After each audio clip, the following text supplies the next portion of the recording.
Welcome back to the Animals at Home podcast. My name is Dyllon Perrin, and thank you so much for tuning in today. By the way, some of you may have noticed I've been recording a lot of podcasts in the evening as of late, which is why I'm sitting in a total black room. If you're new to the podcast and you're wondering, why is this guy sitting in total darkness? Well, it's because my animals the lights are out. It's nighttime, so the lights are out, but typically there's things going on behind me, which you'll see later on the episode. Anyway, introducing my guest today, I'm joined by a Canadian duo, Ryan and Mike of Strange Life Labs. Strange Life Labs is a collaboration between aquatic fish keeping and reptile keeping.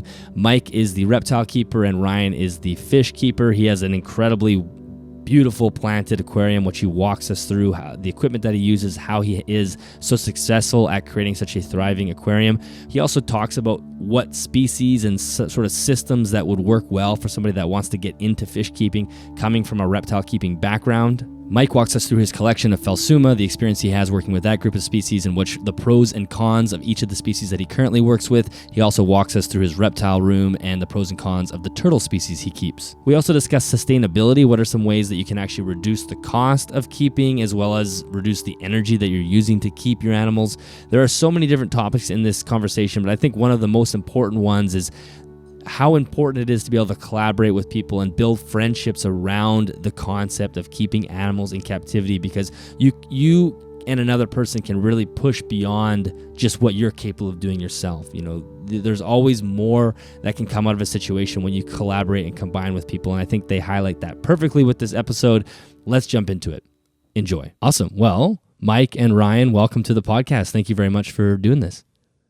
Thanks for having us. Hey, Dyllon, thanks for having us. I'm grateful to have you both on. I mean, it's always nice to talk to other Canadians. Actually, I never is one of you in Calgary and one of you in Edmonton, or you told me that you're both in different cities. So I'm down in I'm about 2 hours south of Calgary. I'm in a smaller city called Lethbridge. Oh yeah, I know Lethbridge. Yeah. Mm-hmm. Yeah, I work in Calgary and I live in Okotoks, so it's about a 40-minute drive. I know where that is. Yeah, there's a big baseball community there. Oh yeah. I live about 2 minutes away from that baseball dive, and it's great. Yeah, I know someone that went to that academy, so that's pretty cool. And obviously, nice. Being an athlete in Canada, I've been to Lethbridge quite a few times to race myself at the university there, so familiar with those areas. It's great part of the country. I'm excited to have you guys on for more than just the fact that you're in Alberta. You have a really cool page, and you guys are kind of up to some interesting projects, and I can't wait to get into that more. But let's just start with a quick background for each of you, kind of, who you are, what you keep, and why. You can just briefly give us, why you've gravitated towards what you keep. We will get into that deeper later, but if you want to just give us kind of the elevator pitch, and then we'll go from there. So why don't we start with Mike?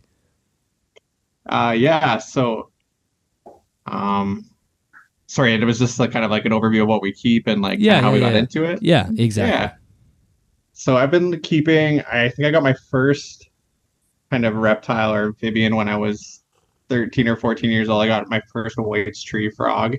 And so I've kind of just been keeping more or less steadily over the last 20 years. And some stuff has kind of changed, obviously, with living situations, but kind of this iteration that I'm in now, I have a couple of species of day geckos, some anoles and whatnot, and I'm actually kind of able to breed a couple on a little bit of a larger scale than I have previously. And so that's been going on for the past couple, 3 years, I think, or so. And then I have some turtles because that's kind of my first love.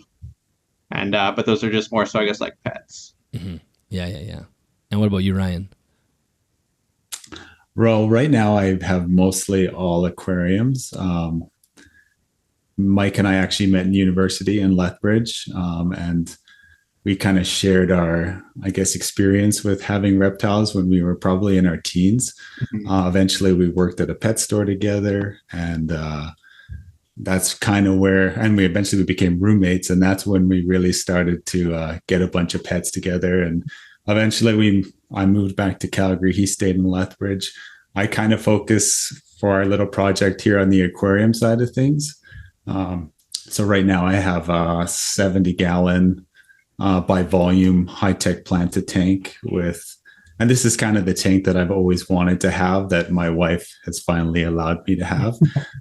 So this is right in the living room, kind of the culmination of all my years of fish keeping experience, trying to hide things underneath. So you barely see any equipment. It's all just, nature, boom, right there in your living room. Other than that, I have a 15-gallon breeding tank, which is just behind me here. This is kind of just used for like random breeding projects, and if I need it for a treatment tank type thing. I'm also growing some black worms, and basically any fish are in there that I don't want to jump out of the show tank upstairs. So in the meantime, I'm trying to get my hands on another jumping spider because I'm a huge fan of inverts. I've had some mantids in the past, but it's kind of just not the right time, especially with a toddler at home, to be jumping into too many projects. So for now, it's just focused mainly on fish. Yeah. So okay, so that's where you guys met was at university, and then so did you become friends and realize you have this passion together for keeping interesting animals, and then decide to be roommates? Yeah, I think so. I actually remember the day that we met. I'm sure Mike does too. We were cramming for I think it was an introductory biogenetics class, and both kind of just studying in the same spot, and eventually just started asking each other questions. And I don't think our experience with reptiles or aquariums or anything ever really came up until probably a couple months after we had met. So it's cool to see that friendship kind of blossom. And once I was out of res at the university, I was looking for a roommate, and Mike was just kind of the perfect choice. So yeah, it's great how everything came together. And what sort of things? Oh yeah, go ahead, Mike. Oh, I was just gonna say, yeah, and then like our first place together just ended up with kind of like the stainless steel baker's racks just full of, I think we had mantellas at that point. Ryan had this nano fish tank, which is kind of also something that we're both kind of passionate about, is the kind of the smaller scale side of things on the aquariums. Some day geckos. I think we had a tarantula for a second, and that didn't work out. What happened to the tarantula? We still don't know. Oh, it disappeared.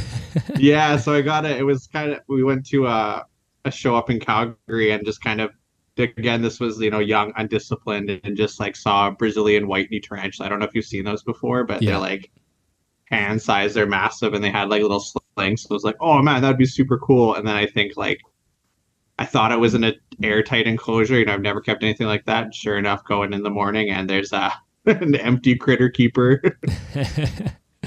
So you're like, okay, now I have a wild tarantula living in the house. I assume it eventually died, but you never know. Yeah, I probably didn't even make it off the rack. But yeah, anytime we'd be in bed or something at night, you just feel something like, oh. Yeah, it's dangerous when you get two people that are in this, within the hobby that we're all in, living together with, the student spending mentality, where you don't really have a concept for, like, where's the off switch? You're just like, let's go to the show and buy a bunch of things and just spend money. What can go wrong? I remember Mike and I bought this, I think it was like a 70-gallon marine. It was a used marine aquarium with like a sump and everything. We got a really good deal on it, and we just never set it up. It's like that kind of university attitude, like, we already have all these pets, and let's buy this used aquarium and see where it goes. But I think we ended up just flipping it or something. Yeah, that's something really accessible for a university student, is like one of the most expensive hobbies, I feel. Yeah. Exactly. Yeah. So eventually, obviously you moved, like you said, Ryan, you moved back to Calgary, and so I assume those animals got separated. Did you guys kind of divide what you had and take home, or did you just sort of piece out what you had to sell and then restart your own collections at home? Well, I really just had the fish tank. Like Mike had a lot of the terrariums and stuff. Eventually, I think I turned my freshwater tank into a saltwater tank. So I rehomed a bunch of the fish, and that's when I got into the saltwater hobby. We were, like I said before, we were working at a pet store, and back then they actually had a ton of really cool saltwater fish and invertebrates. So that's where I kind of got into that. But Mike and I lived together for probably, I don't know, 4 or 5 years, Mike, maybe 4 years. And then that's when we decided I was going to go back to Calgary and, take some further schooling. And I think what led to our Instagram page, which is Strange Life, Mike was using Strange Life kind of to post his photography. I actually went back and looked at the timestamps. This was in like 2018 that I think he started it, Mike. And I think eventually he just wanted to revive it, and he invited me to start contributing, I think back in 2020. So I've kind of always handled at that time it was mostly reef stuff. So if you go back far enough on that feed, you'll start seeing like tons of reef pictures. And then eventually I got out of the reef tank hobby, and I just wanted something that fit more with my lifestyle. So I went back to freshwater. Yeah, it is a really neat collaboration when you scroll through the Instagram page, because you do have, I mean, these incredible freshwater tanks with all, several different species of reptile as well. So maybe, Mike, you could just lay it out for people, just who've not seen your Instagram page before. What sort of things are they going to see and learn from just scrolling through the page? Yeah, so kind of what I started as kind of collecting more and more animals just now that I'm in a permanent space. I'm in a place where we're able to purchase a home, so I had some room to work with. So I kind of took actually a lot of inspiration from Diane with Reptiliatus. Like, he just keeps some really unique species and stuff that you can tell he's really passionate about. So I've been like since university and our undergrad, we both have a biology degree. Like Ryan was saying, that's where we met. But Ryan was kind of more on the micro side of things. I was more on the macro side of things. So like ecology, like specifically like island biogeography, really caught my interest. So like at that time, Madagascar, just like I could not get enough about just reading about the ecology of Madagascar. So I was looking for neons and standing eye specifically, and they were just not available to where I was. So, fast forward a couple years, and I was able to actually find a pair of both. So that kind of started it. So I've got the standing eye, the neons, and then I've also got some peacocks, which I just got, which are one of the funnest species for sure. And then from there, I also really like herp time too. And so I kind of just started looking at anoles, because I mean, like I remember being like 12 and just looking at the green anoles and just thinking those are like the coolest looking animal. Mm-hmm. So I actually got some neotropical anoles, which are just like giant green anoles, but they're really mellow. They got a really fun personality. They're a little ornery sometimes, but I think that's half the fun, is just having a little bit of a personality to work around with. And then also I just got some Cordophanes cristatus, which I think is the angle-headed iguana. And those are really cool too, kind of the more obscure gamut side of things. And yeah, those are definitely things that I'm passionate about. And then, like I was saying, I've got a ornate wood turtle and loggerhead musk turtle. Originally, kind of when I had the space, I really wanted to explore breeding turtles. But that was really interesting because I don't want to paint with broad strokes here, but it seems like one of the animals that when you see are being kept really improperly or in not the greatest conditions, I feel like are often aquatic turtles. Mm-hmm.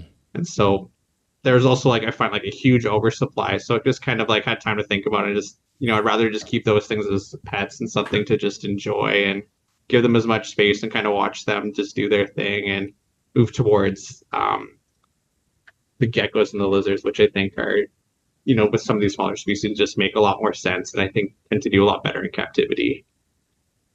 Yeah, those are great points, and I definitely want to ask you about the turtles as well, because I think there is still going to be a sector of people who just want to keep turtles. They really want to. So I'll pick your brain about those two species in particular, if they do make good pets. And I'm curious, between the two of you, you kind of mentioned that Ryan's more focused on the micro and you're more focused on the macro.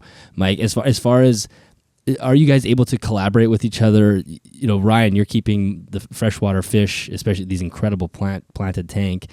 Are you able to share information between each other to help each other grow as far as how you keep? Because there is, in some ways, quite an overlap between reptile keeping and aquatics, but they're also very separate. So I don't know, do you guys collaborate at all in that domain, Ryan?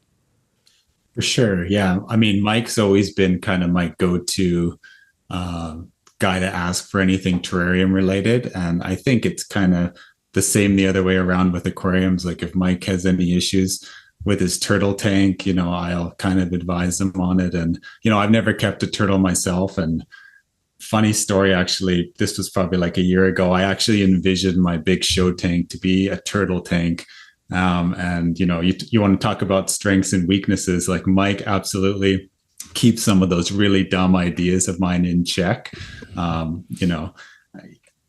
The thought of, the image in your head of a small aquatic turtle in a beautiful planted tank is great. But when you reach out to somebody who knows what they're doing, they bring you back down to earth pretty quick.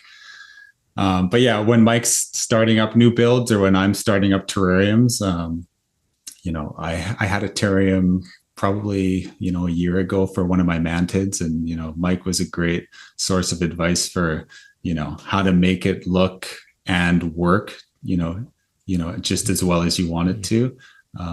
And yeah, that's the great part about me and Mike's collaboration is we kind of have our own strengths and weaknesses built up over the years of experience we've had in the hobby, and we can kind of bounce back ideas off each other and, keep each other in check.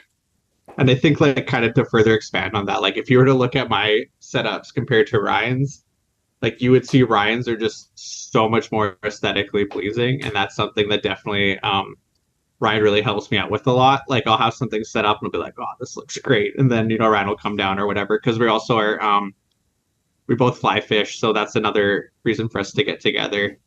And you'll just come in and, like make a couple observations or point something out. And it's just like, totally went over my head. And then like just being able to take that input and just make some of these enclosures look way nicer. And then, ultimately I feel like I enjoy them more as well, because it's not just looking at something that's totally utilitarian and has, actually brings something almost like decorative to this space. Yeah. Right. It's not just also our, like the builds we have. It's also when it comes down to photography and stuff like that too. Oh. When we're trying to make content on Instagram that's really pops or tries to, take advantage of whatever algorithm Instagram is trying to follow. Like, I think we're really good at bouncing ideas off each other. And, if Mike creates a reel, that in my opinion doesn't live up to I was like, I'll help you out. The quality, like, we have a great relationship. I can tell Mike, like, get closer to your animal, edit it this way, and or just send me the clips and I'll show you how to edit it. So we have a really great relationship like that where nothing's really off limits when it comes to collaborating or getting advice. Yeah. That's what I really like about this, the page and what you guys are up to. And I think it's a good model for others to kind of follow, because not only are you able to collaborate on trying to grow the Instagram page, which is, kind of it's a real ball of wax for most people. You don't know what's going to work, what's not. So it's nice to like get together with another person to try to work out that, equation essentially, but also to have two separate hobbies to some extent, but also to have this overarching, unity between them is so powerful. And like you said, Mike, some people have just such an eye for creating beauty in an enclosure, where I feel like I don't have that. I feel like everything I make looks great because you just don't have like like you just look at it, you're like, I think that's good. Like it's like sometimes you listen to a song and you can't tell if it's good or bad because you just feel like, I don't know why, you just don't have that artist mind. You're like, I think this could be good. I have no idea. That's how I always feel. So you need that other person to be like, no, you could put this plant here, move these branches back, whatever it is, and then vice versa. And you guys can grow together so much faster than if you're kind of working in a silo. Mm-hmm. For sure. Especially with, like Ryan was saying, the Instagram stuff. Like it'll be funny because like he'll be like, hey man, try this, very gently over a couple of weeks. I'm like, no, do the one thing that Ryan's been asking me to do or is suggested, and then all of a sudden exposure to that particular content is just like through the roof. And that's stuff that like I would have never thought about or even thought to look for. Yeah, when Mike started Strange Life, I think his following was mostly all reptile keepers.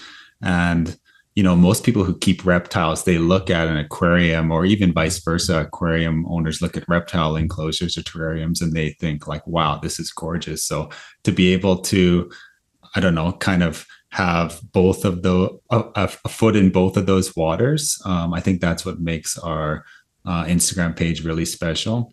And then further to that, we've been kind of wanting to move how we do our hobby into a more sustainable direction.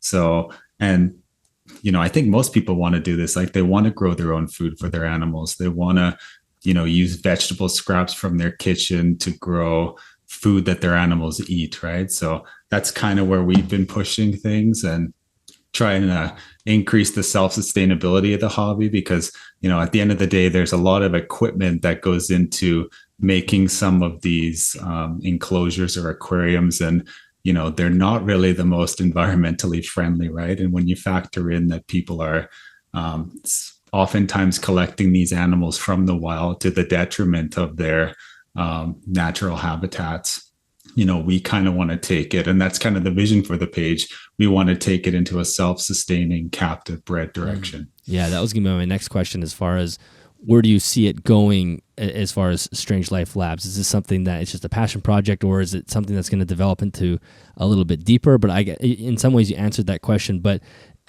do you think it'll eventually be more of like a business, or will it be always just kind of showing people ways to do things effectively and efficiently?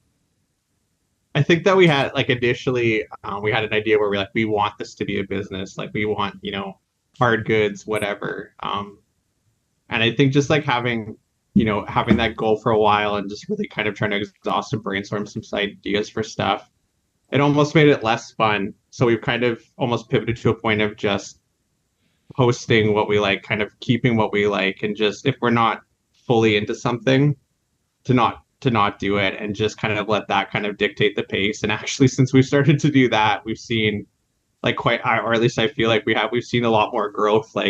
Ryan works will collaborate really often with Fluval Aquatics. They've been so good to us, and through this page as well. They've been awesome. Been able to connect with a local store here called Fishy on Fifth, able to just kind of collaborate with that guy and kind of see the community that they're help building locally, which is something I feel that hasn't always been around. And it's really cool to kind of see.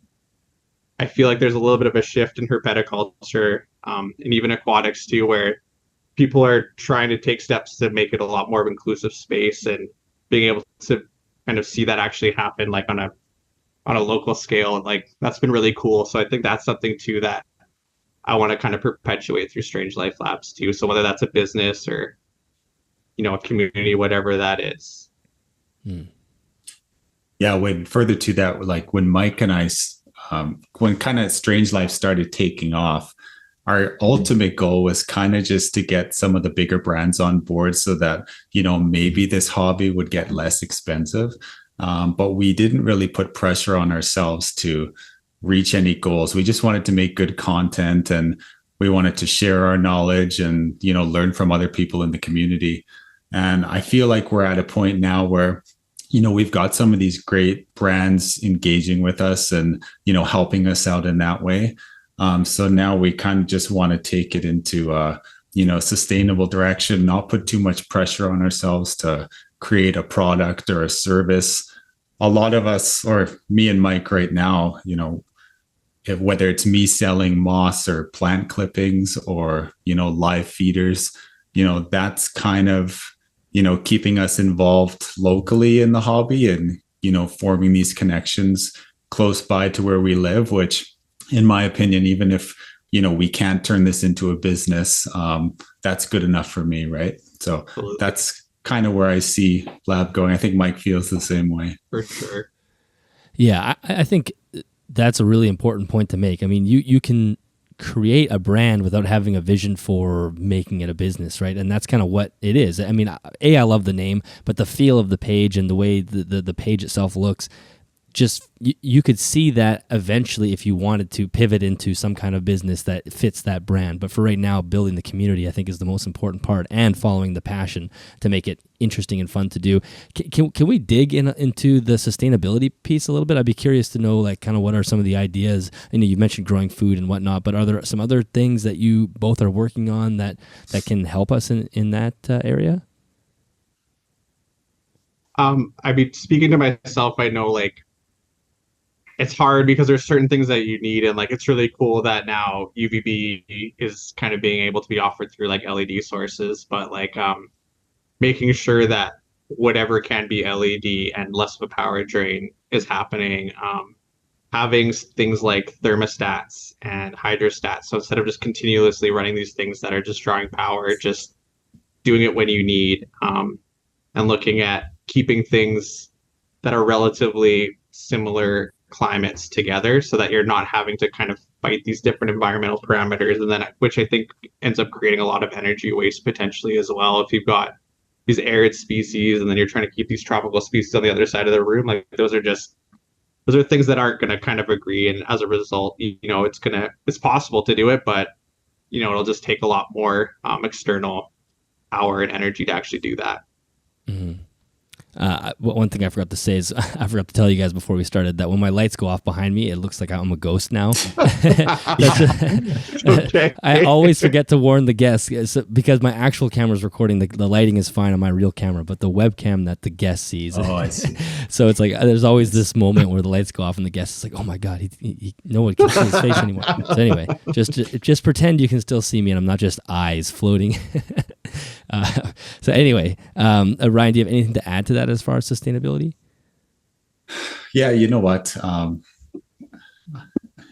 I don't want to waste, food for my animals, right? So for us, for me and my wife, like having sustainable practices is important. And, I also don't want to be throwing away money on fish food, multiple times a month as well. So I think fish just look better and behave more naturally when they're eating live food. So for the past year or so, I've been growing Daphnia and blackworms, mixed success with some other live feeders just because of the yuck factor in a lot of ways. And, the smells that emanate from my basement when I try to grow certain, worm cultures or something. So right now I've been having a lot of success with blackworms. And I think a lot of other hobbyists are hungry for that sort of, kind of side hustle or side hobby that helps their, fish maintain brilliant colors. And it's a really simple thing to do with a hang-on filter on the side of your aquarium. So I'm just waiting until I have, enough of a really nice looking reel to post this to Strange Life. And I think it's going to take off. In where I live anyway, blackworms aren't necessarily that readily available. So, there's lots of interest from the local hobbyists around here on adding that ability into their hobby. And, we all have tons of little side projects with our hobby that are fun to try. So that's just another one that I think most people are going to be down for. Yeah. Well, I think moving forward, as things become more and more expensive, as we've noticed in the past 4 or 5 years, especially in Canada, but also in the United States, just the concept of being able to do it cheaper without impacting the health of your animals is going to be so incredibly important. So whether that is growing your own food or like you said, Mike, just reducing how you use your lighting, or even if you're somebody who's just getting into the hobby, maybe trying to keep animals that are within the climate that you live in. So not necessarily the outside climate, but managing the humidities and whatnot, or not having to manage the humidities and the temperature inside as much as you would have for, an arid species that's from Africa or something, something that you're having to pump a ton of wattage into to keep the temperatures up. There's lots of ways that you can actually save money, and that will become more important because people are going to have to start creating. You don't want to call them shortcuts because you want them to be effective ways of saving money, like I said, without actually impacting the animals. So it'll be really cool to watch that develop with you guys as you create different ideas, because it's going to be crucial, I think. Yeah, absolutely. I agree with that. Mike, I'd love to dig into a little bit more of you had mentioned some of the species of gecko that you work with, and maybe you could just list them again if folks missed it off the top of the show. You had said that Madagascar, you're really drawn to just the island kind of ecosystem. Is that where the passion for those species came from? Or just give us kind of the rundown of why you chose those specific animals. For sure. So at that time, I was just keeping, not to age myself too much, but crested geckos were kind of newer on the scene, and the same with like the Leachianus and all those New Caledonian. And so just like, it was just really intrigued me that there was just this huge variety of animals within this really small geographical space. So it kind of drew me to the topic of island biogeography. And as soon as, like that was in like the school sense of things, and so of course you can't look at that without looking at Madagascar. And so just like seeing this incredible diversity geckos, like that's the genus Phelsuma. Like they live in just like so many different niches and have occupied so many. They're just able to do so much and have so much diversity when just like some of them live just like kilometers apart, and just you couldn't even tell that they're related. And so that really drew me. And really also too, I think it's important, like at that time I was keeping lots of nocturnal species, and I still have nocturnal species. Like I have gargoyle geckos because they're just so fun, and they just look really funny too. They're just easy to keep. But having a species of gecko that is out all day and is really interactive, and like as soon as I walk into my room, and like anyone who's kept day geckos or been around them, they can be a little bit frantic and whatnot. But I almost find that they're almost like prairie dogs or gophers in the sense that like their curiosity just like cannot help but get the better of them. So I mean, if you stay in that room for even a minute, they cannot help themselves, and they have to come out and see what you're doing. Same with when you're doing maintenance. So I've just found like a personality on them, and I'm not saying it doesn't exist with other species, but that's just something that really kind of resonated with me. Because my first species that I kept was the Grandis. Yeah, I was going to ask if you kept Grandis. Yeah, that was the first one. We had somebody at the store. They brought in like, I think it was like 6. So we actually had like this little posse, like a Brian and myself and people that worked at the pet store. We all kind of had this Grandis, and I think all of our experiences was really similar, and just that it was just so much personality in this animal that I just hadn't seen really in other species, and that just kind of really resonated with me. So, and like even the standing eye, like as soon as I saw them, like it didn't even matter. I just had the blinders on. I was like, I need to get that species and just start working with them. And I think they're starting to get more popular too, just because also, like I was saying, some of these smaller species, they're just a lot easier to keep in some of these spaces, like the neons, like the Clemeri. And it's just the interaction and the social piece I just haven't seen as much in reptiles. And I just think it's really interesting to watch these really natural behaviors occur in like the corner of your living room or in your unfinished basement, like myself. If you are interested in supporting the podcast and simultaneously supporting the welfare of your reptile at home, make sure you check out Custom Reptile Habitats for their premium enclosures. You can find an affiliate link in both the YouTube description or the show notes, or just head to animalsathome.ca/CRH. If you use that link and head to their website to make a purchase, a commission comes back to me at no extra cost to you, and of course that helps me support the show. Alternatively, you can join us over on Patreon at patreon.com/animalsathome. For as little as 75 cents per episode, you can support the podcast, and you will automatically be entered into the Discord server so you can have conversations with like-minded keepers. If you do bump yourself up to the $5 per month tier, you will have early access to episodes and the opportunity to submit questions to upcoming guests. Yeah. Well, and with some of those smaller species, even the larger ones, if you keep them in a large enough enclosure, you can start keeping in colonies and watching some, dynamics of a group. And I remember the first time I saw a Clemeri, a baby in person, you don't realize how tiny they are. They're insanely small. And I mean, they're also small when they're adults too. But I'm curious, as far as the personalities or just behavior goes, would you say each species is very similar? Like, I've only kept Grandis, that's my only kind of experience, but are they similar just to different degrees? Obviously different body plans and sizes and whatnot, or are they very different across species?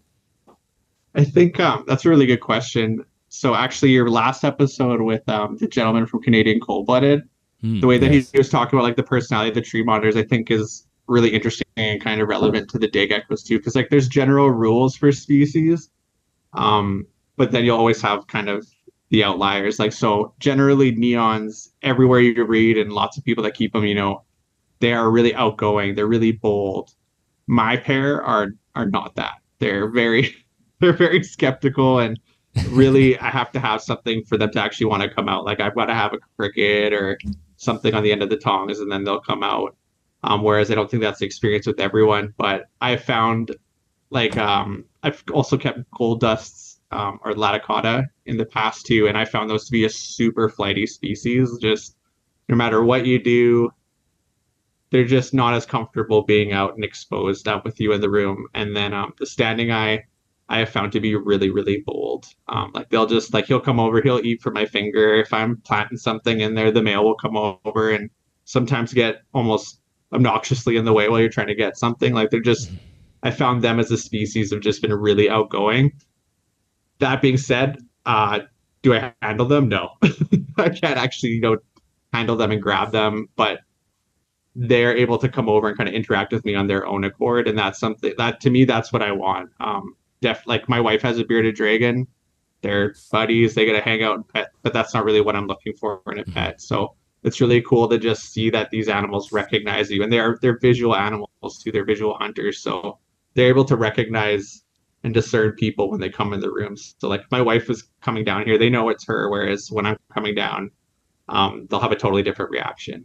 Yeah. It's pretty fascinating. I had a similar experience with the grandest that I kept, and they are similar to keeping fish in some extent. And I guess, Ryan, if you kept a grandis as well, you might have felt this too. It's a hands-off scenario, right? You're able to create this environment, but you're not trying to handle them. They can be quite flighty, so you're not trying to open the door and let them run around and whatnot. And to me, I like that style of keeping as well. I don't need to be interacting physically with the animals that I'm keeping. I very rarely do. All my snakes are handleable, but I don't do it on a regular basis just because I like to watch them. And I think there's so many species of gecko that are not in the hobby that fit that bill. And a lot of the Phelsuma really do fall into that category. It's just these incredible diurnal species that are very active that you don't need. I mean, no reptile you really need to be holding, but you don't need to be constantly trying to grab them and whatnot. They're just to watch. And I think that's a kind of a fascinating element of that group. Totally, yeah, absolutely agree. And like to say, as far as personalities go as a whole for species, I forgot to mention like grandis, like we are just kind of recounting, like I find that they're almost like the golden retrievers of Phelsuma. They're by far the most sociable. That's the only species where I could consistently handle one. Like you come onto my hand or whatnot. I think that's such a good entry point for anyone that wants to get into Phelsuma, because they have a lot of the less desirable traits, I guess, in that they can be pretty flighty. If you surprise them, they're on the other side of that enclosure in half a second, but they're a little bit more forgiving. They're bigger. They're a little bit more robust. They're not as picky. I find that sometimes, especially with the smaller species, they can get a little picky and hard to feed, and the Phelsuma are just garbage disposals. They'll just take a whack at anything. Yeah. That's always a Grandis. Bonus. Yeah, the grandest, yeah. You had, I think it was a clip on the Instagram page, I guess it probably was, of doing like a DIY gecko food. I assume you use that for Phelsuma and probably your Gargoyle geckos as well. I think you're using a base powder of a brand, but you were also adding some stuff to it. Can you talk a little bit about that? Yeah, so basically, like that was based on my own research and just kind of watching some people that have been keeping some of these species for ever and ever. And really, when you look at the ingredients on some of the prepared commercial gecko diet, like it's awesome. They're using whole ingredients and stuff, but in a lot of cases, you're only getting a protein from one species of animal. So often that's the black soldier fly. And I mean, that's a great high calcium choice, but if that's making up a big part of an animal's diet, you're not kind of eliminating the fact that that's, like you've discussed with other guests previously on your show, like there's so few species in the world that are only eating, one kind of feeder animal or, one species of prey. And so what I just try to do is I've got ground up crickets, like gut loaded crickets, ground up dubia roaches, ground up mealworms to a lesser extent, but just for the sake of diversity, and just adding that at about 10% dry weight to whatever I'm offering for the commercial gecko food is just a way to get some diversity in their diet and help break things up. And I actually kind of did a little bit of an experiment with my gargoyles just to see just if they'd actually like it, or if I'm just kind of anthropomorphizing or maybe getting more involved than I should. And I found that adding that extra animal protein made it a lot more appealing and a lot more appetizing. And so once I figured that out with them, I extended out to all my species really, and you can really tell the difference for sure. Like in some cases, like the standing eye behind me, they'll lick when I've got crickets or roaches in that mix, they'll lick it dry. There'll be nothing left in that little ramekin. Yeah. And do you do that every feed, or do you space it out in between? So anytime I'm offering the gecko food, it's always got the extra protein in it. Okay.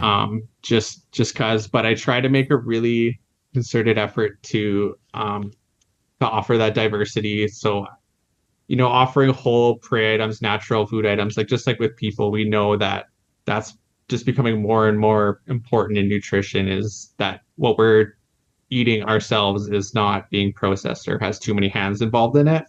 And so that's why I try to offer maybe more bugs than maybe some other people would. And that's just based on my own experience. So I try really hard to push feeders wherever I can, and then offering the gecko diet, twice a week at the most. But, having high day, like some fruit flies for the smaller species, just alternating between like the high day and the melanogaster, getting pinhead crickets, which is an absolute pain in the butt, but getting those in, having black soldier flies that actually pupate into flies and offering those as well.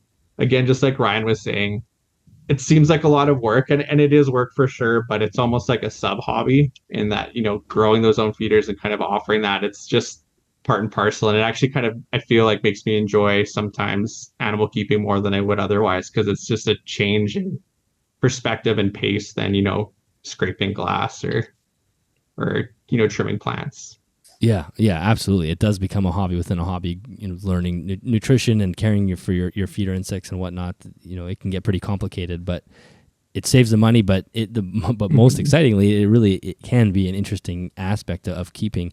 I want to ask you one more question about reptiles, Mike. Then we'll come back because I want to talk to you about the turtles. But then we'll go to Ryan before we do that because I want to hear more about what he's doing. But you had mentioned that you keep gargoyles, and I think you'd started with crested geckos and other New Caledonian geckos.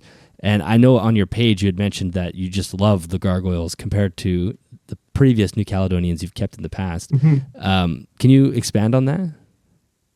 Yeah, like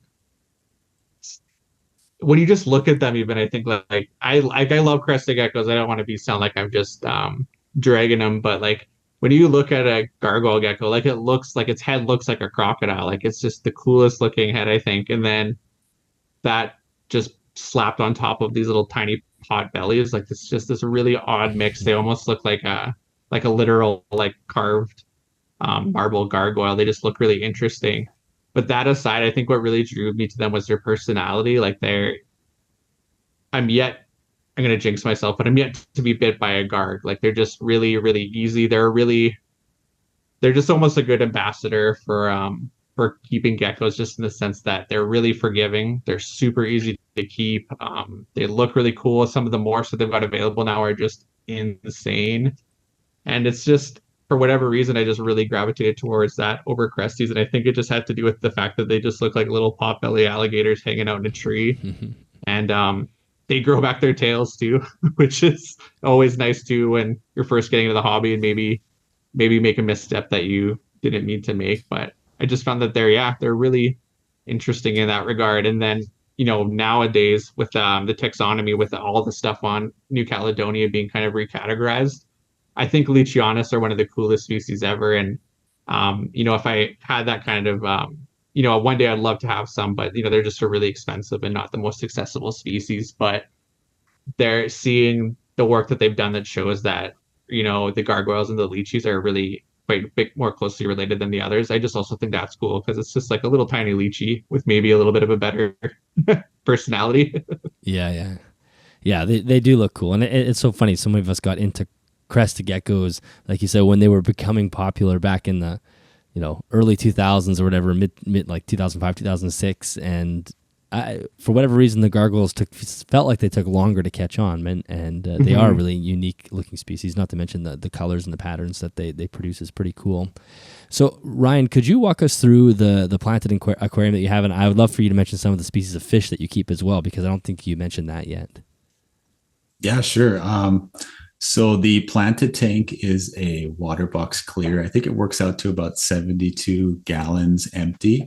But when you account for this aqua decor custom background that I got made, I've done some calculations. I think it's around 55 gallons, but it's kind of impossible to know for sure. So whenever I'm dosing anything, I just kind of assume 55 gallons, and I think it gets me in the ballpark.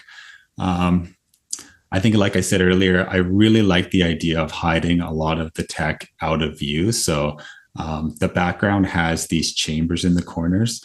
That allows me to put a filter input kind of hidden away. That's where I hide the heater.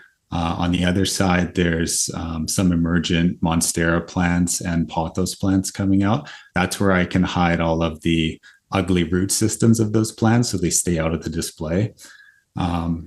Underneath the tank is a Fluval FX6, which is the biggest filter that Fluval makes. I think it's marketed for up to 400 gallons, so it might seem like a big overkill, but I do split the returns off of it. So what I gain from doing that is basically no dead spots in the aquarium where detritus can build up.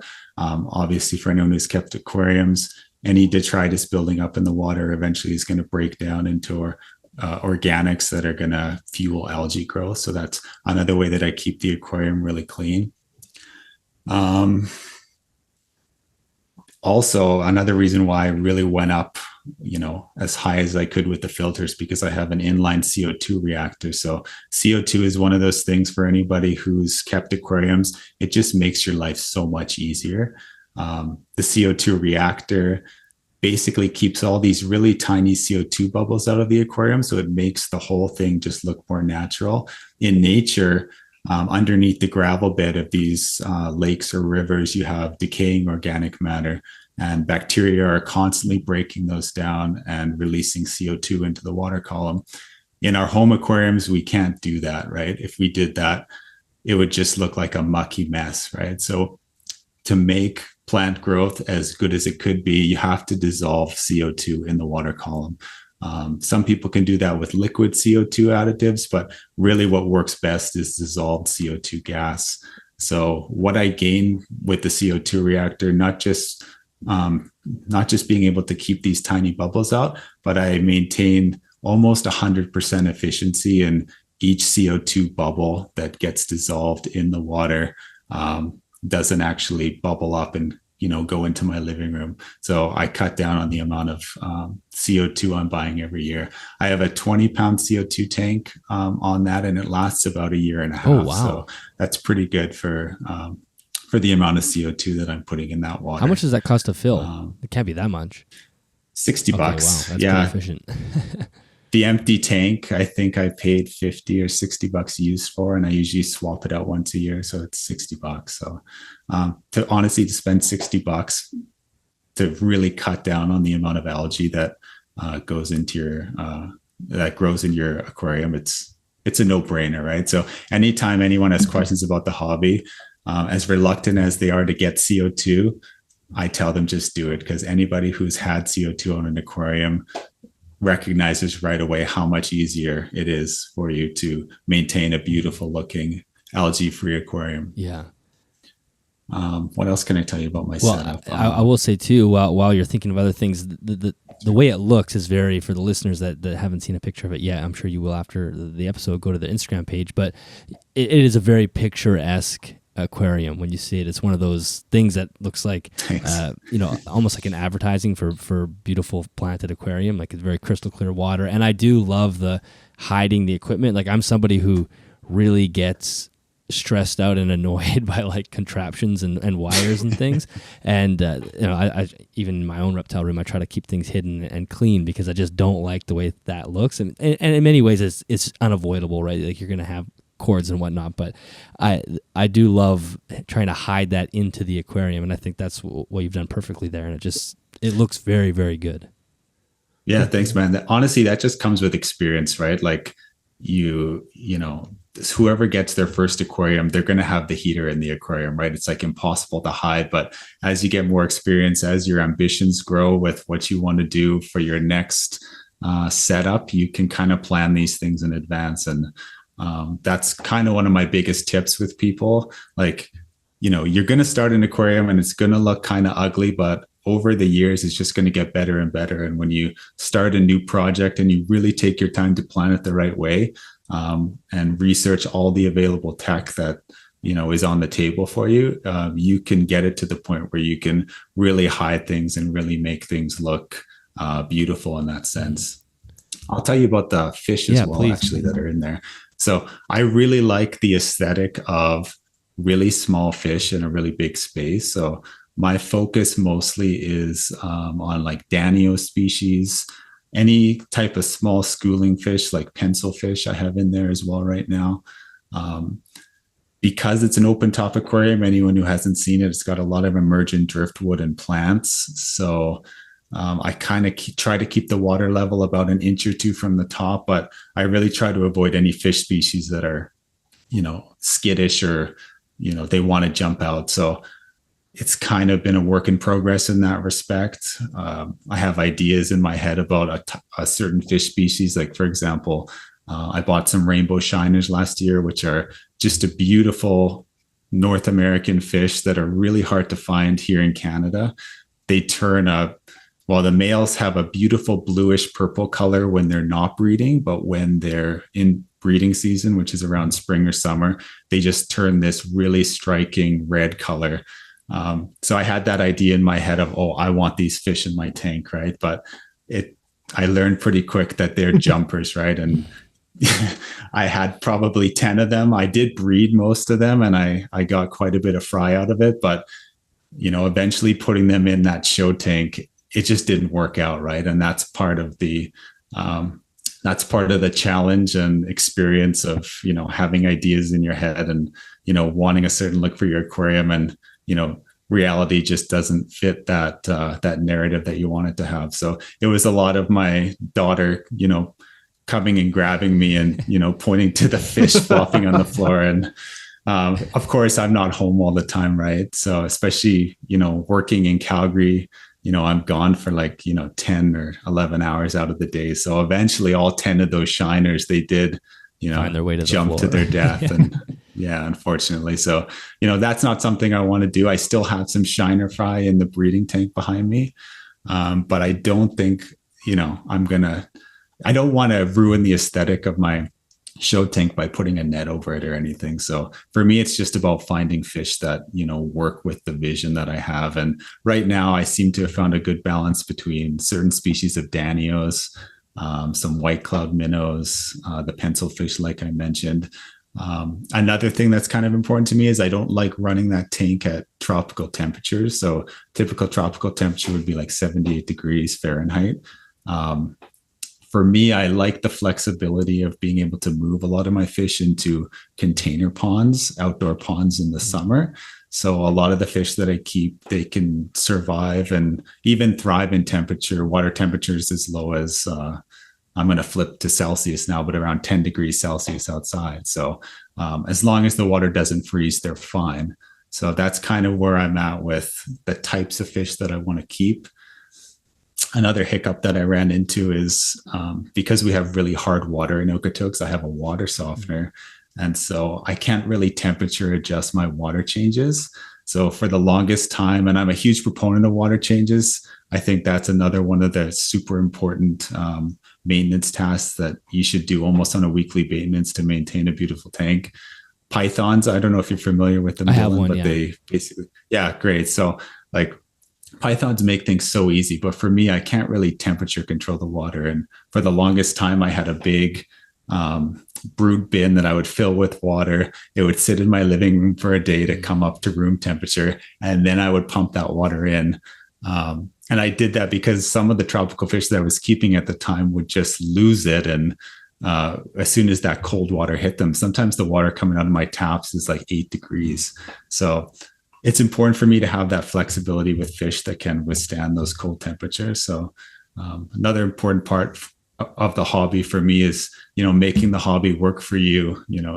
If these are the conditions that exist, don't try to, force your setup to conform, you need to conform to, the reality that you're experiencing, right? Yeah, that's a great point.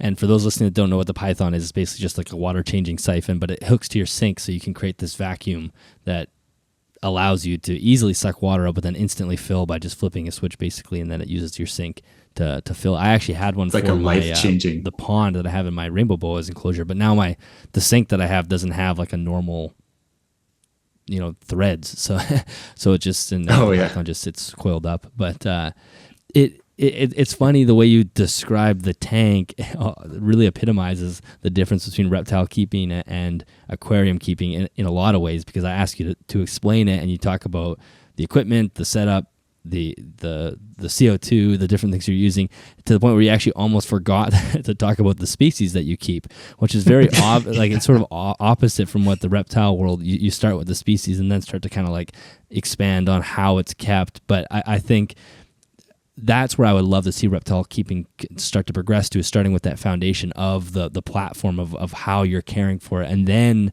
like you said, you can't force something to work in an environment that it's not going to work in. So creating the environment and then trying to find species that work within that captive environment is really the way to go. Mike, when you look at his aquarium, does it make you want to, obviously you are maintaining some aquariums with the turtles, which we'll get into in a little bit, but does it make you want to get into getting an aquarium or setting up something that's just for fish or plants? Oh, totally. Absolutely. So I actually briefly had a reef tank just because Ryan had this incredible, this really cool soft coral setup, and that really just seeing and just some of the gadgets that you had to use, the way that you go about controlling environmental parameters really just like that's just something I just needed to try. And it was really fun until I brought something home that had a species of flatworm that only ate the most expensive coral, of course, in my tank. So at that point, I literally lost some really cool pieces overnight. That kind of was my end of reef keeping, but that really inspired me to the point that I'm actually keeping all of my reptiles more high tech than I've ever kept them before. Like pretty much all my setups have got humidity controllers on them.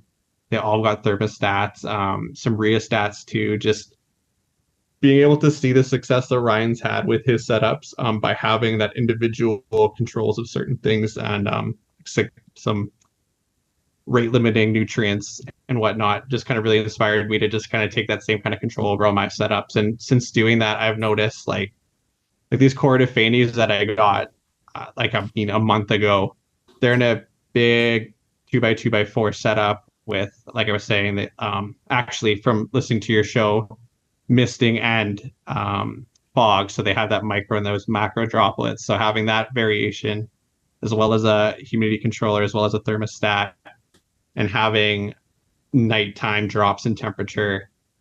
They're like today, I just saw them trying to breed actually to the point where it's like, shoot, like I'm gonna have to separate them. But I would have never gotten that before in the past. I think just like having something come in here, get shipped across the country, and then just acclimate that quickly to the point that it's almost problematic. And I credit that to just like taking inspiration really from the fish keeping hobby and trying to keep things high tech and practical when possible.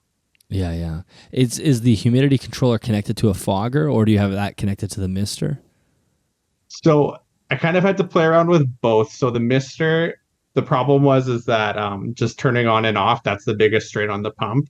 And so the humidity controller didn't really work so well with that. I actually burnt out a pump quite a bit quicker than I had previously. So with just the foggers attached to that, and they seem to do really, really well. Just like the $50 ones off Amazon. They're reptile foggers, so they have this hosing that comes out, but just have that attached, and that's able to keep the ambient humidity really, really well. And then depending on the season, because I try really hard to keep all my species similar to what they're found in the wild, so I actually use iNaturalist a lot and just kind of look for some of the densities. And again, that's a trick I got from listening to your show, and try to have those temperature variations too. So usually the fogger stays pretty steady in its parameters, and then the misting, how often, so up to 4 times in a 24-hour period, how long that mister stays on, that's kind of what fluctuates the most. Gotcha. Yeah, that makes sense. Ryan, if you were to recommend to let's say somebody who is doing a really great job caring for reptiles and they wanted to get into keeping fish, do you have a recommendation of species, or because it'd be impossible to jump into what you're doing. That's a lot of learning how to keep plants and trim and use the CO2 and whatnot. Is there a good entry point for people who are fairly skilled at animal husbandry but have zero fish experience? Yeah, I think it depends on the type of reptile keeper you are. Like you touched on it earlier, the focus with a lot of people that keep reptiles is on the animal first, and then you kind of build around it. And I think that's kind of how it is when people first get into fish keeping and that sort of thing. But I think what a lot of new fish keepers don't understand is that having plants is going to make your life so much easier.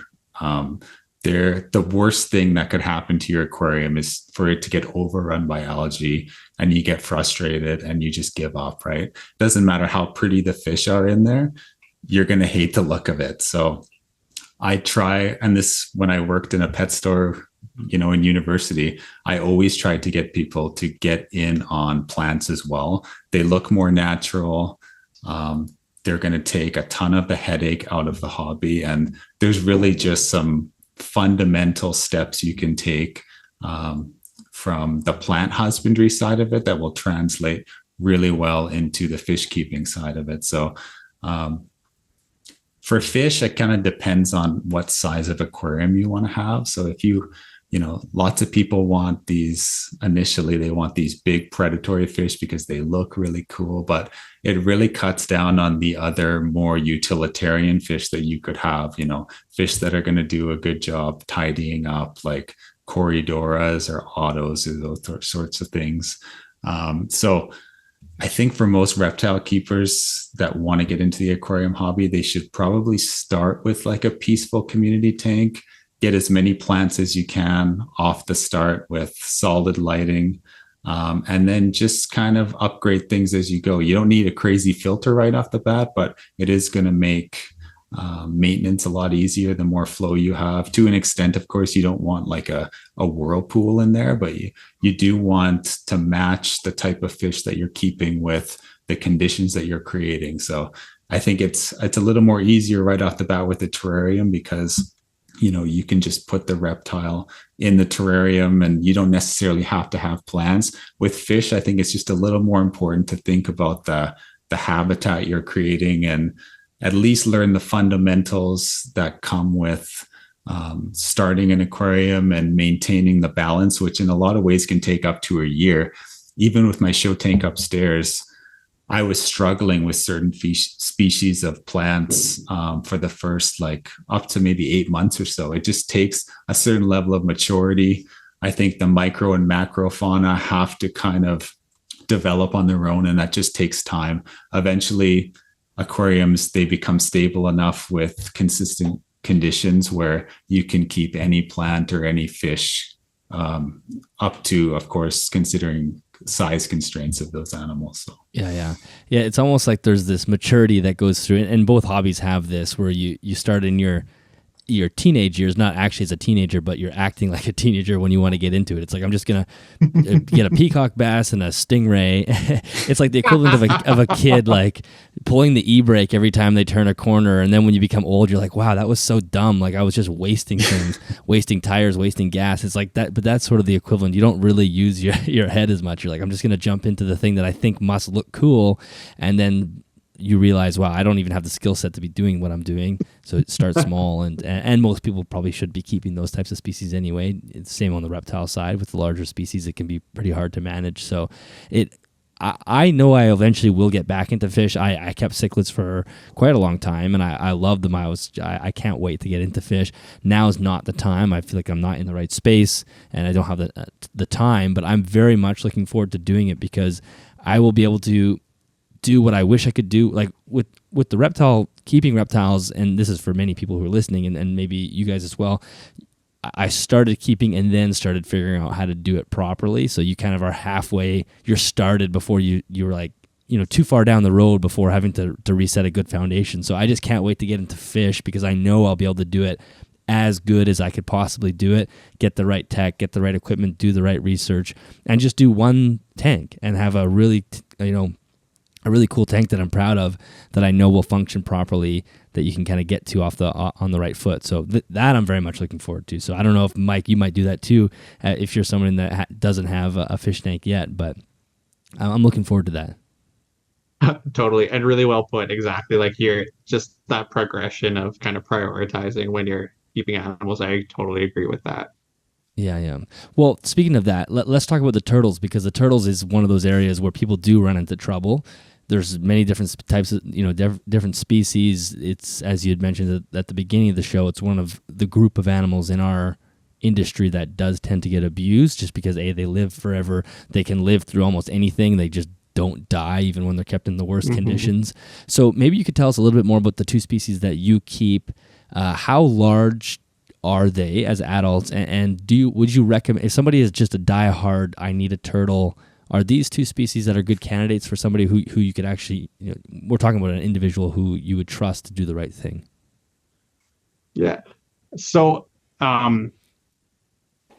the wood turtle is not necessarily a species that I'd say is like a great and very accessible species for beginner. The reason why I got her is there was a person in town here that just I saw on Kijiji had some really, really inexpensive babies. So I was like, oh my gosh, because at that point I'd see them offer quite a bit for quite a bit more. So I was like, oh, I'll go check them out and saw them. And the way that this person was keeping them, I don't know, he must have gotten the babies. I can't imagine he bred them himself, but they were kept really, really dry, and I could already see some kind of scutes not forming the best on the wood turtle. So that's why I brought her home, and that was a learning process for me too, because previously to keeping her, all I'd had was a common stink pot and then an eastern box turtle, and I love that box turtle.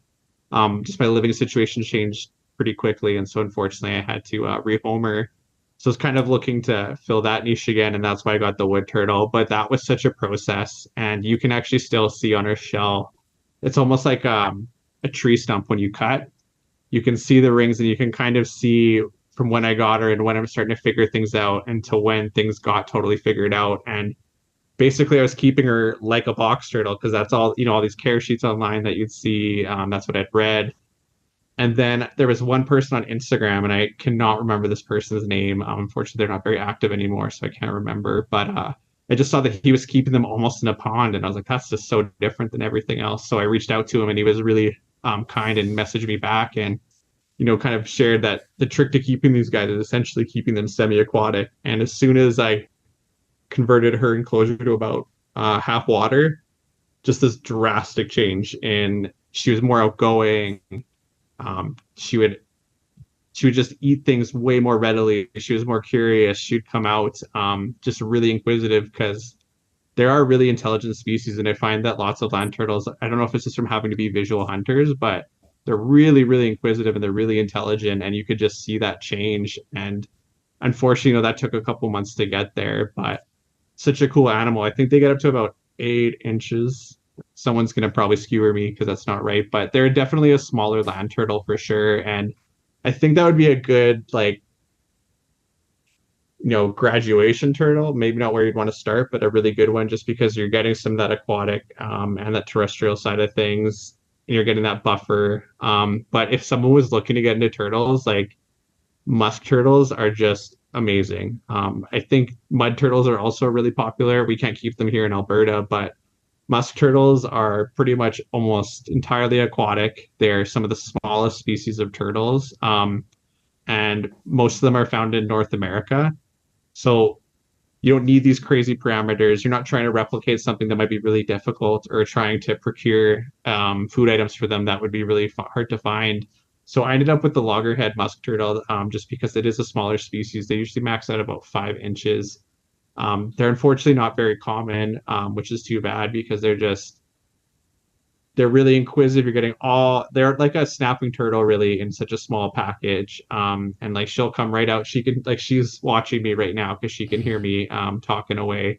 So she's sitting here waiting for some night crawlers, but that's definitely like bar none, like either common stink pot or a musk turtle. Like that is such a good entry species. And not even if you're new to reptiles, like if you're just looking for a good pet that is engaging, like my wife, she's not by any means a reptile person. She likes animals and whatnot, but when she comes down here, like that's what she likes most is the turtles. They're just really accessible to I think lots of people, and just staying that small. Like I've got her in a 4 foot long tank with I have a custom background just so she can get out. And I mean, really a small amount of space. Like she only sticks to half of the tank, which makes me feel good because she's got the space where she could go if she wants, but she's kind of got her territory set out. And it's in a really small space. And when you look at things like sliders, like they just need so much room. And that's just something really hard to offer inside. And also they're just sun worshippers. And if you're not going to offer high quality UVB and monitor that output, they have such high calcium needs, just by maintaining that shell. They really, it needs to be something that's on point, and that's just something I think it's really hard to do, especially up here in Canada where we can't necessarily, or at least where we live in Canada, you can't keep things outside year round. And I think that's really important consideration for some of these bigger species. So that would be my recommendation, is just starting with those musk turtles. And I mean, within that family of turtles, there's so much diversity in every color. Like if you were to put a loggerhead next to a stink pot, I mean, they couldn't be two more different colors and patternings. And, care needs are almost identical, like very, very similar. Yeah. Ryan, when you were saying that you were potentially thinking of doing a turtle aquarium, what was that going to be in your future aquarium? And if so, what was the species you were thinking of? And then why did Mike say it was terrible? I had actually, I think I narrowed it down to a musk turtle. And so actually when Aqua Decor was designing that custom background for me, I wanted them to make the top as steep as possible so that turtle couldn't get out. And then I was just going to have like a dock, like a floating dock type thing that the turtle could get out of the water with.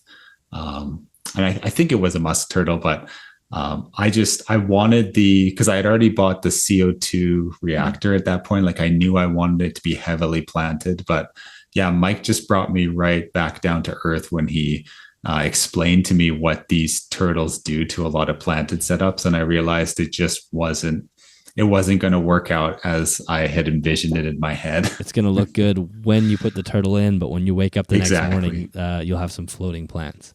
It'd be good for probably like 1 or 2 reels, and then it would just look like a disaster. Yeah. Well, like the conversation that were revered that way, because Ryan had, told me this is what I want to do. And of course, it's like, awesome. Like, that sounds great. And then in the message, because we just, message each other we'll find random stuff on Instagram and reels and whatnot, and send it to each other. And he sent me one of a planted tank and this really nice carpet of Monte Carlo or something. He was like, this is what I want to do. And I was like, man, that'll make it about 2 seconds. Like, I love my musk turtle, but she's a wrecking ball. And like, even floating plants, she's figured out a way to absolutely destroy. So literally all I've got in there is just inert wood, some big driftwood, and then I have an emergent monstera and then some pothos, because it's just, those are such robust plants that really she can't do the damage. They're able to recover quickly, but they're so food oriented that they will just go through every nook and cranny looking for food. And usually that means ripping out all these really nice, carefully manicured plants. And they have the strength to do it. It's not like they want to but can't, but they can absolutely pull plants from the soil and whatnot. No problem at all. Yeah, for sure. For a while there, I still had it in my mind, like maybe I can make this work, because like I don't know if I'm like you guys, but I'll Google something until I find someone that is making it work, and then boom, that's proof that I can do it. But it only took me maybe like one visit. One visit down to Mike's house in Lethbridge and like watching his musk turtle. I was like, yeah, it's never going to happen. Yeah, you can pray as much as you want, but as soon as you see them in action, you're like, yeah, this is just not going to work. Yeah, exactly. Ryan, do you have any interest in getting into keeping reptiles again at some point, or right now are you focused on the fish? Obviously you said you potentially want to get back into keeping more inverts and whatnot, and you have a young daughter, so that keeps you very busy, I'm sure. But is reptiles on the horizon somewhere? I'm not sure. Like you said, my main focus with anything terrestrial would probably be inverts. Like mantids are just some, like, I remember the first time, I think the first mantid I kept was maybe a ghost mantid, and they were just like otherworldly to me. The way they moved, I was really into macro photography at the time. And so being able to take like close-ups of critters like mantids and jumping spiders is really probably what would drive me into getting something in a terrarium. The biggest driver for me, I really like terrariums that almost act as like a centerpiece in a room. So that, I think Mike agrees with me. Like our setups are almost as much, or are almost as important to us as what we're keeping. Sure. Like we want it to look beautiful. We want things to be hidden. We want it to be automated. And For me, let me put it this way. I haven't found a reptile that I would devote that amount of time to, only because I think mantids and other invertebrates are just like really, really cool and really low maintenance as well. That was the biggest thing with mantids is, they survive longer when you feed them like once a week or a couple times a week, and you don't have to put too much attention into caring for them. They just kind of, especially when you have everything automated, it just looks really nice, and you can check in on them and film them every now and again. But yeah, like you said, with a toddler, and I don't know what the future holds, but I'm only probably going to have less time until I retire. Yeah. So I don't want to set myself up for, a situation where anything gets neglected or I end up changing my mind a year later. Yeah. And that's what's good about some of those inverts is they don't live that long. So you're not getting into a 30-year commitment with an animal. It's, 2 or 3 years. Anybody that I've talked to who's kept mantids is just obsessed with them. So I think that is a cool thing to keep. Yeah, absolutely. There's something else. Like I remember actually I bought one of those Oatheke from Home Depot, and these are just like mantid egg cases that people put in their garden, kind of like ladybugs to eat pest organisms. And watching that thing, missing it every day, and then having it like randomly hatch out like 200 mantid nymphs was just like one of the coolest things I've ever experienced. So that's cool. Once I have my garden and my backyard up and running, I'll definitely be getting more of those, because I was still finding, little mantids out there, into the fall. So it's great. That's cool. And Mike, for the enclosures that are behind you, they're beautiful as well. They're really well done. What are those? Did you make those, or did you buy those, the actual enclosure themselves? So kind of a little bit of both. So sometimes I'll just have a really hard time. I'll just see a new product come out and I'm just like, oh man, I'll just like sit there, ruminate, and kind of wait for it to go on sale. So I've got like a Zen behind me, and then I've got a custom built glass behind me. So with those, like very little modification. And then on this side, I've got a big Zoom Ed mesh terrarium, but just the mesh wasn't working for keeping the humidity that I needed to and insulating. So that was just replacing the screening with some I think it's the polycarb greenhouse panels. Yeah. So having those on the side and then lining the inside with cork insulation panels, that dark cork kind of. And so just a little bit of tweaking and then pulling off the screening on the door and replacing it with just like a thin acrylic just to kind of help with viewing and whatnot. So like a little bit of both. I think kind of the more and more I go, the like it's more so I just see that sometimes it can be a little bit more expensive to modify something or build it yourself, but you're getting what you want, and it's a little bit more work and a little bit more time, but having to replace something in a year or two is not worth it. And I was really excited to get this custom built aquarium behind me, and it was just like a disaster at every step. Like it broke before we even got it in. Ryan had to come down from Calgary one day when we were fishing, so he just stopped here anyways to help me actually move it, and it's just so heavy, and it's not working for what I need it to be.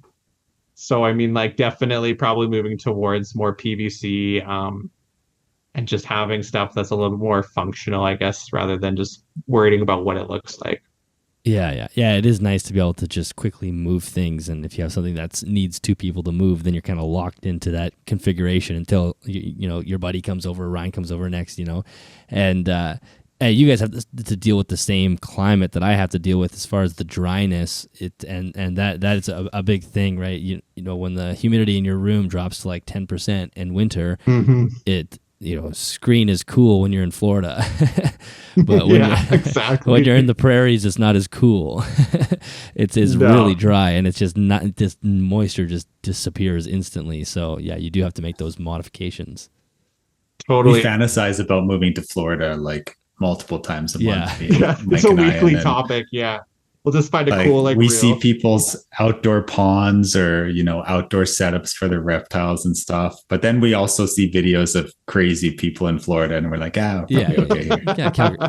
Alberta's not that bad. I mean, when Yeah. in the summertime in Manitoba, it's insanely humid. It's very, very humid here. We have a ton of lakes. Obviously, you guys know there's large lakes here, so when it gets hot, it's quite humid. But nothing like Florida. I went to Florida in September, and I was just like, wow, this is insane. It's so humid. Everything is super wet all the time. It's just like the walls are weeping, and which seems a bit like a black mold situation. Maybe, I don't know, but maybe that accounts for some of the craziness down there. I don't know. Yeah, that must be it. I think you figured it out, man. Yeah. But every climate has its own pros and cons. So obviously modifying your own enclosures is key. There's something else I was going to say, but I think maybe it has disappeared. As far as moving forward, is there any forward plans? Is it new animals or different projects, or you guys just kind of keep working on what you're working on? I'm hoping to make the tank behind me like a 40-gallon breeder and divide it into 3 segments, just so I can breed a few different types of fish. I bought some Florida flagfish, since we're on the topic of Florida, which are another like really beautiful, curious North American fish that has the great benefit of also eating all sorts of nuisance algae, like especially algae that's really hard to get rid of. I had put them in the aquarium behind me a couple weeks ago, and they have just decimated this cladophora algae, which, a lot of hobbyists resort to chemical methods to get rid of it from their aquariums. And these things just ate everything within a matter of weeks. So they're a little harder to find here, and they're pretty expensive. So I'm hoping to focus on those in the next, or at least over the summer. They're also another fish that would probably do pretty well in a container pond and that sort of thing. So other than that, I think I told you I want to get another jumping spider, maybe some mantids. But I think it's important for me and Mike, like, we're not going to put too much pressure on turning Strange Life into a business or anything. We're just kind of going to keep doing what we're doing and let our passions guide us. And I'm sure we'll end up being happy with the end product wherever it goes. Yeah, absolutely. And what about you, Mike? Yeah, I think I'm at a point where I'm keeping the things that I really do want to keep and that I've thought about. And so I think I'm not actively looking for things, but I mean, like, some of the agama species, like the Colodis and whatnot, like, if those came across, like something like that for sure. But I'm probably gonna just stay put where I'm at for now and just work at maintaining. I've got actually, my wife's pregnant, so we've got a kid coming at the end of the summer. So I'm just trying to be conscientious of that too, because like Ryan was saying, something that we both really have experienced in the past and work hard to avoid now is when the hobby turns into a chore. And I mean, sometimes that's unavoidable, but like right now, for lack of a better term, self-care is like coming down from work, is coming into my basement and getting to spend time with my animals before, me and my wife do what we need to do. And that's important to me, to keep it that way, where it's something that I can do to de-stress and decompress from my day. So with the current level of animals that I've got and the maintenance level, I think I'm pretty much optimized in that regard, and a bit of a buffer. I'm going to be eating these words in a couple months, I'm sure, but that I think will be good when I have a little guy here in terms of time. So I think right now I'm not actively looking for anything, but there's a couple grail species that I think if I came across and were accessible, I would definitely be interested in keeping. But another kind of step that me and Ryan are looking at taking with Strange Life is, like I was saying, we're both fly fishers. Ryan's unfortunately a lot better than I am, but it's not true. We'll see. But including some of that content, like when we go out, like Ryan, like the last couple of trips we took last year, Ryan was able to use some different techniques that we haven't used previously that I think would be really interesting to kind of record. And then when we're out there, every time we're out there, you'll just see some crazy stuff that just, it's cool to see nature being nature. And so like trying to cross a river and then just seeing kind of like this like school of like rainbow trout go across you. So I think looking at ways to kind of include that, because that's a really big passion. almost as big, I would say, as keeping animals in captivity is, fishing and going out and looking. Like me and Ryan used to go out and look for ammonite fossils. Like we live on a really old riverbed, and we're really lucky that there's quite a few deposits around here. And going fishing and going flipping rocks and logs and seeing what we can find and whatnot. So I think maybe like next step we've talked about is including a little bit more of that in a strange life, as well as just branching out into kind of that other interest that we have that I think is still really relevant. I think lots of people might be interested in seeing as well. Yeah, that'll be fascinating. And yeah, I think you make a good point about kind of keeping where you are, especially with a child coming along. I've talked about this in the podcast before, but I was very shocked at how, sounds bad when I first say it, but how little I cared about my animals when my son was first born. Like it's not like you have a disdain for them. You just almost forget them. Like sometimes like, oh my God, I haven't been downstairs in like 2 days. I have to go down there. You forget. And, it comes back obviously after it's the first couple of weeks that are kind of really shocking. It's quite a change, but it does very much adjust your, what you place value on, and your animals will always have value, but suddenly you'll have this, human that you're responsible for, and it will outweigh everything by a magnitude that you can't even understand until it happens. And I think it's really good to kind of keep where you're at, keep something that's manageable, and eventually you'll have a little helper. But that's like that's like an 8-year investment. That's the best part. Yeah. So hopefully that's the trickle down. Yeah, exactly. The trickle down economics. Eventually you have a couple helpers, but yeah, you're gonna have to put in the groundwork at first. So. I'm sure by the listeners just listening to this conversation, you can tell that both of you have a really great friendship and a neat friendship as well to be able to work on this project together. And I'm very excited to see how it progresses and the projects that you continue to pump out. Can one of you let everybody know where to find Strange Life Labs online so they can peruse through the pictures and stay up to date? Yeah, we're on Instagram. You can just search us Strange Life Labs. I think we're on Facebook too, but we don't go on Facebook. So if you're going to interact with us, don't interact with us there. It just automatically gets posted there. Yeah. Awesome. Well, thank you both very much for this. I had a blast chatting with you. Is there anything that we didn't mention today that you wanted to wrap up with? If not, that's okay. I just want to make sure that I give you a last word if you had any last things you wanted to say.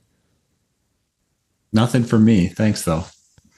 I just want to say thanks again, Dylan. Like, this is a really kind of like weird full circle moment, because I remember the first time listening to your show was driving out to meet Ryan to go do something. I don't know if I think we're going to a show, or we're going to go fishing or something. And the first time I listened to the podcast was actually going to go do Strange Life stuff. So it's pretty incredible to be here and to talk with you. So we really appreciate the opportunity.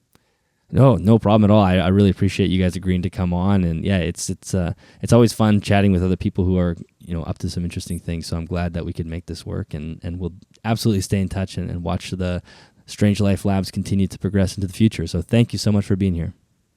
Thank you, Dylan. Awesome. Thanks so much, Dylan. All right, that is the end of that episode. Mike and Ryan, thank you so much for joining me on the podcast, and thank you for doing the work that you do. I'm very excited to watch your projects progress, but even as I said, I just love I hesitate to call it a brand because I don't want to fall into this like business category, but Strange Life Labs, just the way it feels when I look at the page, it just feels good, and I'm so excited to be able to have you on the show and talk about what you're doing. Listeners, if you enjoyed the episode, make sure you let us know. You can either comment on Spotify or on YouTube. I'll try to get back to most of the YouTube comments. The Spotify ones I can't comment back, it just doesn't let me, but I will see them and I'll read them, of course. If you enjoyed the podcast, you can also share it on social media, Facebook or Instagram. That really does go a long way to helping more listeners find the show, which at the end of the day we really want to do. Please go check out patreon.com/animalsathome if you are interested in supporting the podcast financially. You can also check out the show's sponsor, customreptilehabitats.com. There's an affiliate link in both the show notes and the YouTube description. If you click that and make a purchase, a commission comes back to me at no extra cost to you. You can find me on Instagram at animalsathomeca. Try to answer most of my DMs there if you want to get in touch. And I think that is it. I will catch you guys in the next episode.